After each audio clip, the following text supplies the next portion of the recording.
Kung tutuusin, hindi lang naman kaming mga kontraktor ang nakikinabang dito.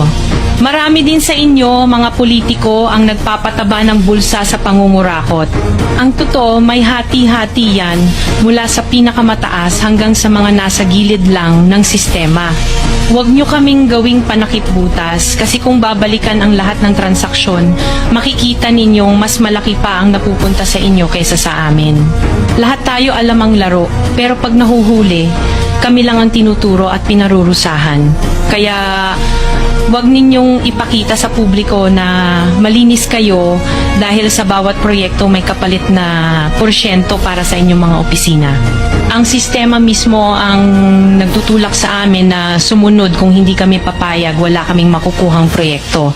Pero sa likod niyan, kayo rin ang pinakaunang nagdidikta kung magkano ang dapat itabi para sa inyo. Kaya kung talagang seryoso kayong mag-imbestiga, wag lang kaming kontraktor ang sisihin. Tingnan ninyo rin ang mga pangalan na nakaupo ngayon sa mga komite, sa mga ahensya, at lalo na sa mismong mga nagpapalakad ng gobyerno. Dahil sa totoo lang, pare-pareho tayong nasa iisang lamesa, iba-iba lang ang laki ng parte na nakukuha. Kawawa po talaga ang mga mamamayang Pilipino kasi ninanakaw lang natin ang kaban ng bayan. Pera ng taong bayan pero tayo ang nakikinabang. Hindi ba tayo nahiya? Ang mga mahihirap mas lalong naghihirap. Kaya tama na ang pangungurakot natin.